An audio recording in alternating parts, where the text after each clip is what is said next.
Ini sebenarnya bukan dari pemerintah saja, tapi ini juga dari Nabi kita, Nabi Muhammad sallallahu alaihi wasallam kita cintai. Dan ini demi kemaslahatan kita bersama.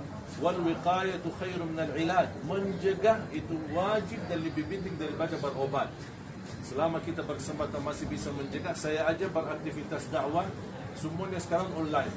Kita sudah tidak tabligh akbar lagi, tidak bisa kemana-mana lagi, bahkan di rumah. Semenjak ada virus corona ini sampai hari ini saya tidak Jumatan, saya tidak salat di masjid. Bukan untuk siapa-siapa, tapi untuk menjaga diri dan keluarga, anak-anak di rumah. Karena ini ajaran Islam. Kita sebagai orang Muslim harus menjadi orang-orang yang mengikuti Islam secara kafah. Jadi kita tidak terlalu fanatik. Kita tidak, saya tidak mau ikuti aturan ini. Apapun dilarang, tidak boleh ke masjid.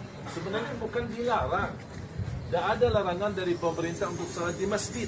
Tapi demi kemaslahatan, demi kebaikan bersama, demi terjaga anak-anak kita dan supaya mereka tetap sihat, tetap terjaga dari segala bahaya, makanya usulannya untuk selalu diam di rumah.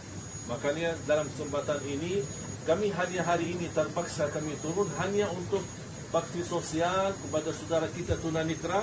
Selain itu kita kembali lagi ke rumah dan kita bersama keluarga di rumah. Berbanyak ibadah di rumah, berbanyak baca Quran di rumah, bermunajat kepada Allah Subhanahu Wa Taala di rumah. Saya mengkhususkan waktu karena sekarang banyak waktu kosong dan saya bisa beraktivitas lebih banyak di rumah.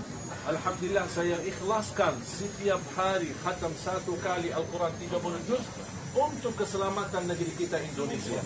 Makanya jemaah sekalian, saya himbau semua masyarakat jangan panik, insyaAllah semuanya baik-baik saja.